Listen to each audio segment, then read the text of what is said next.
लगती है, इतना वक्त लगता है, लोग लगते हैं, तो जाहिर सी बात है जितना ही मकसद होता है। शाहीन बाग से बहुत सारी चीज ऐसी है जो समाज को खराब कर रही है, जो मतलब एरिया खराब कर रही है, लोगों को खराब कर रही है। नफरत है, नशा है, दुनिया में भ्रष्टाचार बढ़ा हुआ है, तो हर एक एमएलए को अपना एरिया तो कम से कम सिक्योर करना होगा। बाकी लोगों पे भी उम्मीद करके हमने इतने बरस से लोगों को जिताया है, लोगों को लाए हैं कि अब ये बदलाव होगा, अब बदलाव होगा, अब बदलाव होगा। इस तरह से एक्सपेरिमेंट करते करते बस हर आदमी को 5 साल झेलना ही पड़ता है। तो बहुत हो गया ये सब। एक बार एक्सपेरिमेंट अपने पर भी करके देखते हैं कि काम आखिर होता क्यों नहीं। देखिए, समाज को बनाने के लिए एक आदमी सोशल हो गया ये काफी होता है। और काम की जहां तक बात है, काम का एमएलए को या जो भी संवैधानिक पद पे होते हैं उनको काम के पैसे मिलते हैं, तो वैसे भी काम कार्यपालिका करती है। और जब से आप आदमी आई है तो कहते हैं हमको तो म्यूनसिपैलिटी नहीं देती है बीजेपी, हमको वो पुलिस नहीं देती है बीजेपी। तो जब नहीं देती है और आप कर नहीं पाओगे बेगर दिए हुए, तो फिर आते ही क्यों हो? अब मेंटली लोग प्रिपेयर हो गए हैं कि सरकार पर डिपेंड नहीं करना है, आपको खुद से ही सब कुछ बदलाव के लिए काम करना है। चाहे सफाई का काम हो, चाहे प्रोटेक्शन का काम हो, सेफ्टी सिक्योरिटी की बात हो, चाहे अमन शांति की बात हो, कहीं झगड़े लड़ाई हो रहे हैं, कहीं दंगे फसाद हो रहे हैं, सब खुद ही आपको आना पड़ता है। जब पड़ोस में कोई कांड होता है, कोई एक्सीडेंट होता है, कोई पुलिस का मसला होता है, तो हम जाते हैं एक दूसरे के लिए। कोई सरकार नहीं आती, कोई एमएलए काउंसलर नहीं आता है, कोई संवैधानिक पद पे बैठे हुए लोग, पुलिस भी देर में आती है।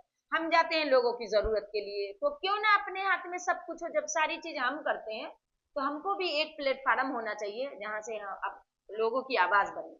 ऐसा ही होना चाहिए। जाति ने क्या दिया है? इतनी बड़ी लड़ाई जब से दुनिया बनी है, कितनी भी बरचस्पी की लड़ाई हुई है, जो भी लड़ाई हुई है आप इतिहास उठा के देख लो, कोई जात मजहब की लड़ाई ही नहीं हुई। पहली बार ऐसा हुआ है कि अंग्रेज जब आए थे, देखे कि 1857 की जो लड़ाई हुई है वो हिंदू मुस्लिम सिख ईसाई सारी एक होके मिल के लड़ाई करे।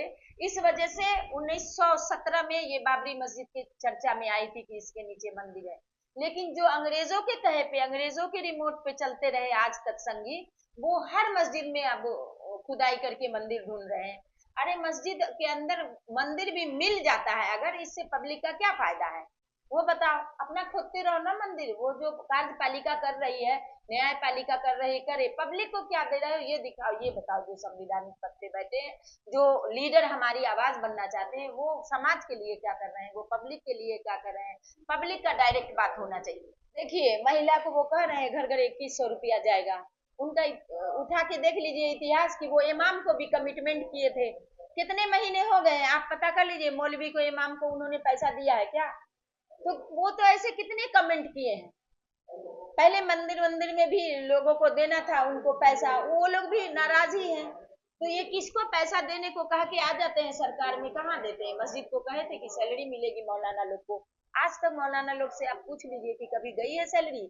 वक्फ बोर्ड जो भी दिए अमानतुल्लाह को, तो हर बार उनको कभी पद से हटा देते हैं या कभी जेल में वो जाते हैं। सही से तो काम ही नहीं वक्फ बोर्ड का हुआ। वक्फ बोर्ड भी सरकार लूटने के लिए बस इस्तेमाल करती है, एक ऐसा मोहरा बैठाती है जिसका वही इस्तेमाल करते हैं, अपने मर्जी का लोग बिठाते हैं।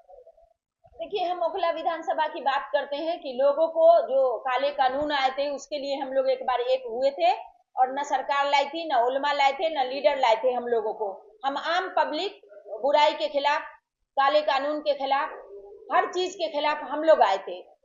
तो हम समझते हैं कि हम लोग फिर एक होके इकट्ठे होते हैं और फिर समाज को बदलने का मिल के काम करेंगे। और जनता का समर्थन चाहिए, जीते नहीं जीते अलग बात है। वैसे हर इंसान तो जीतने के लिए आता है, टिकट लेके पैसे खर्च करते हैं, इतनी ताकत लगती है, एनर्जी लगती है, इतना वक्त लगता है, लोग लगते हैं, तो जाहिर सी बात है जीतना ही मकसद होता है। बट जीता नहीं जीता ये अभी का मकसद नहीं होना चाहिए। जनता का कितना किसको समर्थन है, जनता किसको पसंद करती, किसका काम देखती है, मेरा काम देखो, मेरी बात देखो कि हम आपके साथ हमेशा खड़े रहे हैं कि नहीं रहे हैं। अगर हम नहीं खड़े रहे हैं या आपको हम पे उम्मीद नहीं है तो आप मत देना वोट। और अगर लगता है कि हम आपको बेस्ट दे सकते हैं तो आप जरूर चुनो मुझे।